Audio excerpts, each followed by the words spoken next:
मैंने देखी लाइफ, मैंने दिया उसे टाइम, मेरे कागजों पे करी मैंने मेरी दुआ राइम। भले लगा मुझे टाइम मगर टिका रहा मैं, मिली मुझे सक्सेस मेरा ऑटोग्राफ। तो चलो क्वेश्चन तो खत्म हो गया। अब बात करते हैं आपसे कुछ इंपॉर्टेंट, क्योंकि देखिए जब आप होता नहीं कि जब आप कॉलेज के लास्ट ईयर में होते हैं और आपका होता है क्या वाइवा, ग्रैंड वाइवा कहते हैं उसको, ग्रैंड वाइवा, ठीक है। वो फाइनल वाइवा होता है और लगभग 100 मार्क्स का होता है, इंपॉर्टेंट होता है, देना भी कंपलसरी होता है, ठीक है। तो हुआ क्या कि मेरा 3rd ईयर में था वाइवा, ठीक है। मेरे दोस्त थे जीतू भाई, हम दोनों एक साथ ही, मतलब हम तीनों, मतलब हम दोनों ने साथ में ही करा है, अपना बीकॉम करा है और आज क्या कहते हैं अभी पंजाब एंड सिंध बैंक में उनकी जॉब भी लग चुकी है और अभी वो कार्यरत भी है, ठीक है। अगर जीतू भाई देख रहे हैं तो जीतू भाई आई लव यू। तो क्या था कि हमारा वाइवा था दोनों का, हम ग्रेजुएशन कर रहे थे, बीकॉम कर रहे, अब तो मैं एमकॉम भी हूँ, ठीक है। और अब बात करते हैं, हमारा था वाइवा और भाई साहब मतलब मेरी तो अंदर से ऐसा हो गया था ना कि मतलब मैं डरा हुआ था भाई, क्योंकि देखो होता है ना जब बोल दिया जाए कि आपसे भाई बाहर से कोई आ रहा है और आपका इंटरव्यू, मतलब इंटरव्यू ही हो गया एक तरीके से, वो मतलब आपका वाइवा लेंगे।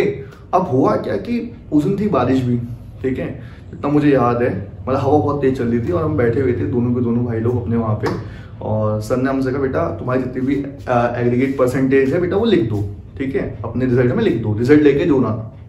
अब मेरे दिमाग में था कि भाई परसेंटेज तो मेरी अच्छी खासी है और फर्स्ट डिवीजन मेरी आ रही है, 60 से अबव भी है, तो अपन को क्या डरने का यार, वाइवा में चल देते हैं सीधे, देखा जाएगा क्या पूछ लेंगे, ऐसा था जो भी होगा देखा। पर ये अच्छी बात थी उसमें कि जो वाइवा हुआ था ना वो एग्जाम के आफ्टर एग्जाम के बाद हुआ था, यानी कि 2-3 दिन के बाद हुआ था एग्जाम के, जो सारे एग्जाम निपट गए थे उसके बाद हुआ। तो कुछ ना कुछ दिमाग में था मेरे भरे हुए कि भाई ये पूछेंगे तो बता दूंगा, ये पूछेंगे तो बता दूंगा, ठीक है। अब भाई हुआ ये कि हमने कहा भाई हमारा रोल नंबर, मैं H, ठीक है, ये तो भाई J, तो आपस क्या कहते हैं साथ साथ में जाना था हम लोगों को। तो इन्फॉर्मेशन आई कि भाई एक साथ 4 लोग बुला रहे हैं और बैठा रहे हैं वहां पे, ठीक है। और हमने जीतू भाई और मैंने ये सोचा कि भाई एक साथ अगर तेरा पहले आएगा, क्योंकि मेरा ही पहले आने वाला था, ठीक है, H, तो मैंने कहा मैं तुझे बता दूंगा और तू वहां पे देखना, ठीक है। क्योंकि होता यही जब कोई नया नया वाइवा दे के आता है या फर्स्ट नंबर वाइवा दे तो सबको ये लेते हैं भाई ये बाहुबली की तरह, अरे ठीक है। तो यही चीज वहां पे थी। अब मैं गया, सॉरी मैं नहीं गया, हाँ। फिर क्या हुआ कि पहले गर्ल्स को बुला लिया, सारी गर्ल्स को, ठीक है, उनका हो गया। अब बारी आई हमारी, भाई मैं तो अंदर से ऐसा डरा हुआ ठहरा, और जो वाइवा हो रहा था वो रहा था दूसरे रूम, हम चल रही है, ठीक है। जीतू भाई का अकेले तो नहीं आया, जीतू भाई का मेरे साथ में ही आ गया, 4 लोग बुला दिए, इसमें जीतू भाई भी J थे, तो मैं भी, हम सब चल दिए। अब सामने हो क्या रहा था, सामने थे यहाँ पे मिड में थे हमारे जो बाहर से एग्जामिनर आए थे यूनिवर्सिटी के, और इधर हमारे टीचर्स, इधर हमारे टीचर्स, ठीक है, सब बैठे। भाई लिटरली मतलब सही बताऊं, तुम कितना भी बाहर जाके कितना भी कुछ बोल लो, पर जब अंदर तुम जाओगे ना तो किसी वो होती है ना कि अंदर से क्या पूछ लेंगे यार, मतलब डर जैसा लगता है अंदर से।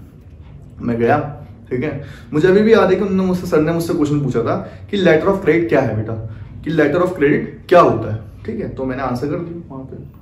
और उसके बाद क्या हुआ कि इनसे पूछा, जीतू भाई से पूछा, उनसे पूछा, उनके घर वाले से पूछा, तो कुछ लोगों ने आंसर दिया, कुछ लोगों ने नहीं दिया। तो टीचर्स ने कहा भैया, फिर एक क्वेश्चन आया, और ऐसा क्वेश्चन था ना भाई मैंने एक्सपेक्टेशन ही नहीं रखी थी ऐसा क्वेश्चन पूछेंगे भी।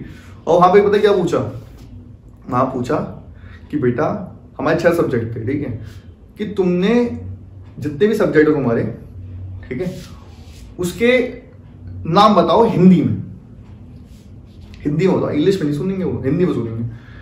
पहले वाले को नहीं आया, दूसरे वाले को भी नहीं आया, तीसरे वाले को भी नहीं आया, चौथे में जीतू भाई ने कुछ बोल दिया था क्योंकि वो भी इंग्लिश मीडियम से थे, अपन हिंदी मीडियम, ठीक है। तो मेरे पास क्वेश्चन आया, मेरे को भाई मेरे तो बिल्कुल याद था मुझे, और मैंने बता दिया। तो बस फिर तो जोश आ गया, मैंने कहा अब तो सब बता दूंगा भाई। उसके बाद जितने क्वेश्चन पूछे उतनों में तुम्हारे भाई ने आंसर दिया। बस ये था कि भगवान का शुक्र था, कुछ क्या कहते हैं सिलेबस से बाहर क्वेश्चन नहीं पूछा उन्होंने, और अच्छा गया था वाइवा, बढ़िया गया था। तो कह सकते हैं कि वाइवा में जब भी आप जाओ तो नॉलेज तो आप रखो ही पूरी, पर ये कॉन्फिडेंस आपका होना चाहिए, जो 4-5 लोग हैं उनसे पहले आपका आंसर आना चाहिए, बट हाँ रिलेटेबल होना चाहिए उससे, जो क्वेश्चन पूछा उन्होंने उससे रिलेटेबल होना चाहिए। ऐसा नहीं कि भैया उन्होंने पूछा सूरज और तुमने बोल दिया चांद, तो दोनों में फर्क है ना, सूरज कहाँ चांद कहाँ यार, तुम दोनों को आपस में मिला रहे हो, वो तो अलग चीज हो गई ना, ठीक है। तो ऐसा होना चाहिए भूख और खाना ऐसा होना चाहिए रिलेटेबल, ठीक है, कि मुझे भूख लगी मुझे खाना चाहिए, ऐसा रिलेटेबल अगर तुम्हारा आंसर होगा तो बढ़िया है भाई। पर अगर तुम रिलेटेबल आंसर दे रहे हो, है ना, और ओवर कॉन्फिडेंस कभी नहीं रखना टीचर के सामने भाई, क्योंकि नब्ज पहचान ले तुम लोग क्यों, नब्ज पहचान लेंगे और तुम्हें पकड़ लेंगे भाई, ठीक है। तो ओवर कॉन्फिडेंस नहीं रखना चाहिए, कॉन्फिडेंट रहना है आपको, जितना वो पूछे उतने उनको आंसर देना है, ठीक है, और ज्यादा फालतू नहीं बोलना है बस। बाकी तो बस वाइवा देने जाओगे इस बार तो एमपीपीजी के बच्चे भी जाएंगे वाइवा देने के, तो भैया थर्ड ईयर के बच्चों को ऑल द बेस्ट। और बाकी वीडियो देखते रहो, लाइक करो वीडियो को, और मिलते हैं नेक्स्ट वीडियो में, तब तक के लिए पीस आउट और खुश रहिए। तू यहाँ टॉप 5 60 कैमरे और दोनों हाथ में एक माइक।